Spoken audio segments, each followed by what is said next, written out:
मध्य प्रदेश में चुनावी बिगुल बज चुका है। चुनाव आयोग ने प्रेस कॉन्फ्रेंस के जरिए चुनाव की तारीखों का ऐलान कर दिया है। यहां मतदान एक ही चरण में होगा। मध्य प्रदेश में 17 नवंबर को वोटिंग होनी है, जबकि मतगणना की तारीख सभी 5 राज्यों के साथ 3 दिसंबर ही है। मध्य प्रदेश में सत्ता कायम रखने के लिए बीजेपी निर्णायक लड़ाई लड़ रही है, ऐसा कहा जा सकता है। ऐसे में प्रदेश की 100 सीटों पर केंद्रीय मंत्री ज्योतिरादित्य सिंधिया का लाभ उठाने पर भी काम हो रहा है। ये भी एक रणनीति ही है बीजेपी की। बीजेपी की तैयारी सिंधिया को प्रदेश के सभी 230 सीटों पर लेकर जाने की है। सभी 100 सीटों को चिन्हित किया गया है। जहां किसी जमाने में सिंधिया रियासत का सीधा दखल रखते थे, साल 2018 के बाद से वो अब बीजेपी के साथ ही माने जा रहे हैं। 2020 में उन्होंने कई विधायकों के साथ बीजेपी का दामन थाम लिया था। मध्य प्रदेश में सत्ता में कायम रखने के लिए बीजेपी को मालवा निमाड़ में फिर ताकत बढ़ानी होगी। इसके साथ ग्वालियर चंबल संभाग पर पकड़ बनानी होगी। इन दोनों ही क्षेत्रों के साथ भोपाल, नर्मदापुरम संभाग के कुछ जिलों और बुंदेलखंड के कुछ जिलों में भी सिंधिया रियासत का प्रभाव है।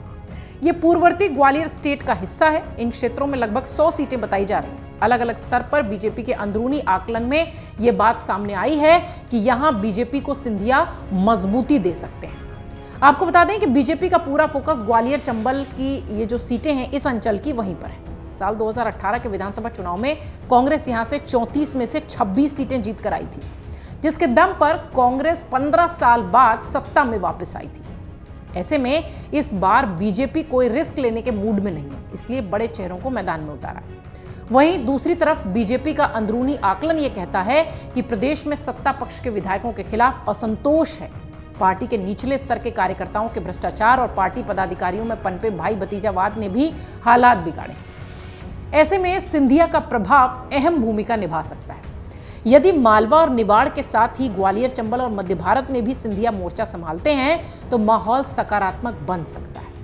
पार्टी का फीडबैक ये कहता है कि ग्रामीणों और युवाओं में सिंधिया का अच्छा प्रभाव है। पूर्ववर्ती ग्वालियर स्टेट में उनका बहुत सम्मान है।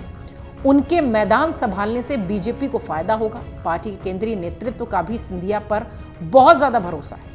मध्य प्रदेश में अगर देखें तो इस तरीके की स्थिति है। मध्य प्रदेश के साथ साथ राजस्थान और छत्तीसगढ़ में भी उन्हें तैनात किया जा सकता है, क्योंकि उनकी पॉपुलैरिटी, उनका जो फेस है वो फेस वैल्यू बहुत ज़्यादा है। सूत्रों का ये कहना है कि बीजेपी सिंधिया को शिवपुरी या बमोरी से चुनाव लड़वा सकती है। शिवराज सिंह चौहान सरकार में मंत्री और ज्योतिरादित्य की बुआ यशोधरा राजे ने स्वास्थ्य कारणों के लिहाज से चुनाव लड़ने से इनकार कर दिया है। इससे शिवपुरी वाली जो सीट है उस पर बीजेपी उम्मीदवार तलाश रही है। बमोरी से सिंधिया को उतारा गया तो राजगढ़ और गुना की सीट पर भी बीजेपी को फायदा मिल सकता है।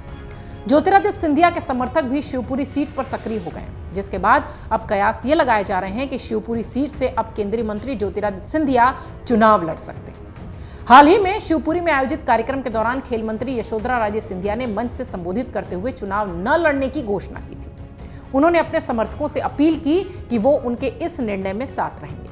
उन्होंने अपनी मां को याद करते हुए कहा कि मेरी मां से मुझे प्रेरणा मिली है, जिसमें उन्होंने 25-30 साल उनके पद चिन्हों पर चलते हुए जनसेवा की है। वहीं बीजेपी की चौथी लिस्ट में कई ऐसे मंत्री हैं जो 2020 में ज्योतिरादित्य सिंधिया के साथ कमलनाथ की सरकार गिराकर बीजेपी में आए थे। दल बदल के साथ उन्होंने कांग्रेस छोड़ दी थी। उसके बाद हुए उपचुनाव में ये जीतते भी दिखाई पड़े। शिवराज सरकार में उन्हें मंत्री पद भी मिला। अब एक बार फिर से ये कहा जा रहा है कि शिवराज सिंह चौहान अगर मुख्यमंत्री नहीं भी बनते हैं, आने वाले चुनाव परिणाम के बाद अगर बीजेपी जीत जाती है तो भी एक बड़े चेहरे की जो मध्य प्रदेश को आवश्यकता है, वो राजनीतिक विश्लेषक कह रहे हैं कि हो सकता हो सिंधिया उसकी भरपाई कर दे।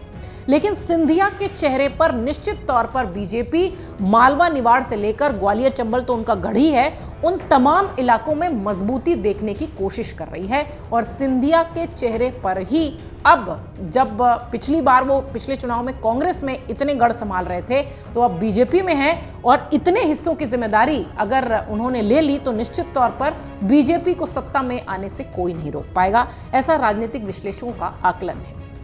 अमर उजाला अब आपके टीवी पर भी। अपने स्मार्ट टीवी पर YouTube पर सर्च करें अमर उजाला, चैनल सब्सक्राइब करें और देखें ताजा खबरें, वो भी HD क्वालिटी में। और हाँ, बेल आइकन दबाना ना भूलें ताकि हर खबर हो आपके घर। अमर उजाला, निष्पक्ष, निर्भीक, निरंतर।